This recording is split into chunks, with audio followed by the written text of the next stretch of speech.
اور انڈیا کے پاکستان کے سرانے کے بعد کائنات کا آخری لمحہ ہے ناروے، وہاں بورڈ لگا ہوا ہے دا اینڈ آف دا ورلڈ، کہ یہاں حکومت ختم ہو گئی، یہاں حکومت ختم، یہاں دنیا ختم۔ وہاں بھی کسی حسینی نے لکھ دیا ہے سلام یا حسین، تو کہنے دو کائنات کے آغاز سے اختتام تک جس شہنشاہ کی حکومت ہے اسے حسین ابن علی۔ حسین فقط شیعوں کا نہیں، حسین فقط اہل سنت کا نہیں، حسین وہ بادشاہ ہے جس کی شہنشاہیت شاہ اس حسین، بادشاہ اس حسین، سردار ندا دست در دست یزید، حقاق کے بنا الہ لا الہ الا اللہ کی بنیاد حسین ابن علی سے وابستہ ہے، حسین مولا سے وابستہ ہے۔ آج اگر کوئی یہ سمجھ رہا ہے کہ پابندیوں اور سٹریس کے ماحول میں یہ عزاداری کم رنگ ہو جائے گی، تو پہلے 1400 سال سے بڑی کوششیں کی جاتی رہی ہیں، لیکن حسینیوں نے، وہ چاہے سنی ہوں چاہے شیعہ ہوں، انہوں نے حسینیت کو خاموش۔ متوکل عباسی کے ظلم کسے یاد نہیں؟ کہتا تھا 10,000 درہم لے کے آؤ تو کربلا والوں کی زیارت کرنے دیں گے۔ کارندوں کو بٹھا دیا اور کہا کہ آؤ دیکھو اب میں دیکھتا ہوں حسینی درہم بچاتے ہیں یا کربلا کی زیارت۔ جب کارندوں نے خبر پہنچائی، کہا پہلے 2,000 آتے تھے تو اب 5,000 آتے ہیں۔ حیران ہو گیا، پریشان ہو گیا، ایک ٹیلے پہ آ کے کھڑا ہوا، دیکھنے لگا کہ ایک بوڑھی عورت ہے جو اپنے کندھے پہ کوئی بوجھ اٹھا کے لائی ہے، اسے روک کے کہتا ہے کہاں جا رہی ہو؟ کہنے لگی پہلے تو ارادہ تھا جب میرے حسین کا اللہ توفیق دے گا تو زیارت کو جاؤں گی، لیکن سنا ہے بدماش حکمران نے ہم حسینیوں کا مال سے امتحان لینا چاہا ہے، کوفہ والا گھر بیچ کے زیارت سید الشہداء لیا۔ اس سے کہا اچھا حسینی مال کے دام میں نہیں آ رہے، اب میں جان سے آزماتا ہوں۔ قانون بن گیا، حکومت وقت نے قانون بنا دیا، 10 افراد جو زیارت کے لیے آئیں گے، ایک مارا جائے گا، 9 کو ویزا ملے گا، 9 کو اجازت ملے گی، ہر 10 میں سے ایک کو جان کی قربانی دینی پڑے گی۔ اس نے پوچھا کارندوں سے کیا ہوا؟ کہا پہلے 10,000 آتے تھے تو اب 20,000 آتے ہیں۔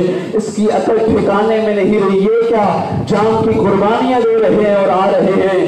تو جب خود آیا نا دیکھا 10 نوجوان ہیں، ایک کا دامن پکڑ کے کہتا ہے پہلے میں قربانی دوں گا تم 9 زیارت کرنا، دوسرا کہتا ہے نہیں میں قربانی دوں گا زیارت تم 9 کرنا، تیسرا کہتا ہے نہیں قربانی میں دوں گا۔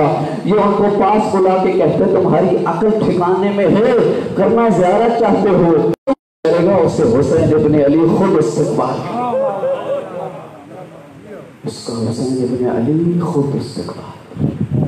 یہ عزاداری یہ ہماری وجہ سے تو نہیں ہے، یہ عزاداری اس کی بنیاد ہم نے تو نہیں رکھی ہے، اس کی بنیاد تو علی کی علی بیٹی نے رکھی۔ آغا صاحب تشریف لائیں، صلوات پڑھیے بر محمد۔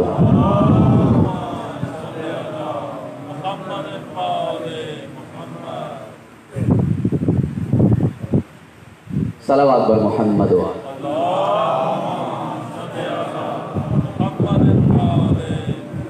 علی کی علی بیٹی یزید کے دربار میں نقاب منافقت کھینچ کے کہہ رہی تھی فقط قیدت وناست چہدت فواللہ لا تمحو ذکرنا ولا تمیت وحینا۔ سن تو جتنی سازش کر سکتا ہے کر لے، تیرے کمان میں جتنے تیر ہیں تو چلا لے، تو جتنا کر سکتا ہے کر لے۔ علی کی علی بیٹی تجھے تیرے دربار میں چیلنج دے کے جا رہی ہے، سن نہ تو ہمارا ذکر مٹا سکتا ہے نہ ہماری فکر مٹا سکتا ہے۔ 1400 سال سے ہم امین ہیں اس عزاداری کے۔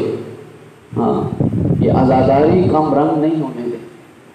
دنیا والوں اس عزاداری کی دشمنی نہ کرو، یہ عزاداری زمانے بھر کو زندگی عطا کرتی ہے۔ آپ سب لوگ میڈیا کو دیکھتے ہیں، کرونا کی وجہ سے محرم کے ایام سے پہلے تک بحث چھڑی ہوئی تھی کہ جی معیشت کا پہیہ نہیں چل رہا، بہت سارے ملک دیوالیہ ہو جائیں گے، ختم ہو جائے گی معیشت، پاکستان کی معیشت اب نہیں چلے گی، ٹھیلے والے کا کاروبار نہیں چلے گا، دکان والے کا کاروبار نہیں چلے گا۔ پاکستانی نیشنل میڈیا نے خبر دی ہے کہ جیسے ہی محرم کا چاند طلوع ہوا پاکستان کی روزی چلنے لگی، روزی کا پہیہ چلنے لگا، 486 ارب روپے کا کاروبار شروع ہوا فقط ایام ادا میں۔ تو وہ حسین جس کے وسیلے سے کل بھی کائنات کو رزق ملتا تھا، جس کے وسیلے سے آج بھی رزق مل رہا ہے، اس عزاداری کی دشمنی نہ کی جائے۔ بچہ ہے ہاں، ولیم کریبس اپنی کتاب The Faith of Muhammad میں لکھتا ہے I believe that if a man like him he would succeed in solving its problem, the much needed peace and happiness I have prophesied about the faith of Muhammad, that it would be acceptable for the Europe of tomorrow as it is acceptable for the Europe of today۔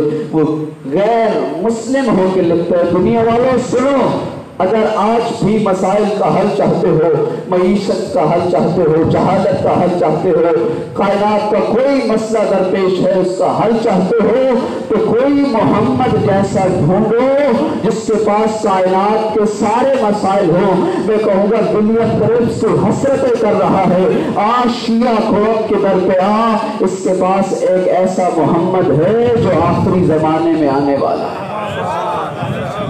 دنیا کو حسینیت کے سے دور ہو کے مسائل کا حل نہیں ملے گا۔ مسائل کا حل چاہتی ہے تو بڑے اہل بیت پہ آنا ہوگا، کائنات کے مرکز کو تلاش کرنا ہوگا، اس امام کو تلاش کرنا ہوگا جو خاک والے محراب میں سید ابن طاؤس بہار الانوار کی 45 نمبر جلد میں یہ واقعہ درج ہے، یہ دعا کے لیے ہاتھ اٹھا دیتے تیرے اور میرے زمانے فعلوا ذنوبا كثيرا اتقاء لحبنا۔ اور میرا اللہ، ہمارے شیعوں نے ہم آل محمد کی محبت پہ بھروسہ کرتے ہوئے بڑے گناہ کر دیے ہیں، میں مہدی دوران اپنے شیعوں کے گناہوں کی معافی مانگ۔ وہ امام جس کی نظر ہے میرے اور آپ پہ، اس نے عزاداری کی سرپرستی رکھی ہوئی ہے، ہمیں کوئی پریشانی نہیں کہ یہ عزاداری کوئی 1 انچ بھی ہمیں اس سے پیچھے ہٹا سکے گا۔ یہ سنی شیعہ سامعین، محترم سامعین کرام، یہ قادر کوئی دنیا سے چلا جائے نا تو ہمارا رواج ہے، ہماری پنجاب کی ثقافت ہے، ہم اس کے گھر چلے جاتے ہیں اور جا کے کہتے ہیں تمہارے جانے والے کے بڑے ارمان، تمہارے جانے والے کا بڑا دکھ ہے۔ عزاداری میں ہم کسی کا نقصان تو نہیں کرتے، کسی کی دکانیں تو نہیں جلاتے، کسی کا بازار تو نہیں جلاتے، کسی کی کھیت تو نہیں جلاتے، کسی کے دروازوں کو تو نہیں جلاتے نا۔ ہم عزاداری میں کیا کرتے ہیں؟ اپنے امام بارگاہ میں آ جاتے ہیں، مسجد میں آ جاتے ہیں، سب ادا بچھا دیتے ہیں اور فرماتے ہیں اے سید الانبیاء، اے نبیوں کا سلطان رسول، تیری زہرا کا گھر اجڑ گیا ہے، بڑے ارمان ہے۔ سنی شیعہ خواتین سبیلیں لگا لیتی ہیں، کہتی ہیں زہرا تیرے بیٹے کو کربلا میں پیاسا مار دیا گیا، اس کے بڑے ارمان۔ اور یہ زہرا خود عزاداری کی سرپرستی کرتی ہے، ایک شوہر ہے، ایک اس کی زوجہ ہے، ایک مرتبہ مجلس عزا کرانے کے وسائل نہیں ہیں، مومنین کو نیاز کھلانے کے لیے وسائل نہیں ہیں، پریشان ہیں، محرم کا چاند طلوع ہو گیا ہے اور اب تک وسائل کا اہتمام نہیں ہوا۔ ماں کہتی ہے جا اس چھوٹے بیٹے کو فلاں تاجر کے پاس 10 دن کے لیے ملازم رکھ کے آ جا، یہ ان کی خدمت کرے گا، وہ کچھ پیسے دیں گے، اس سے ہم مجلس کریں گے، مجلس قضا نہیں کرنا چاہتے۔ عزاداروں کہنے لگا تو ماں ہے نا، کیسے برداشت کرے گی اپنے بیٹے کی جدائی کو، کیسے برداشت کرے گی؟ کہنے لگی نہیں میں مجلس ضرور کراؤں گی۔ عزاداروں یہ گیا، اس تاجر سے پیسے لے آیا، بیٹا حوالے کر کے آیا اور بیٹے کو کہا بھاگ کے نہیں آنا، دوڑ کے نہیں آنا، تیرا باپ مجبور ہے،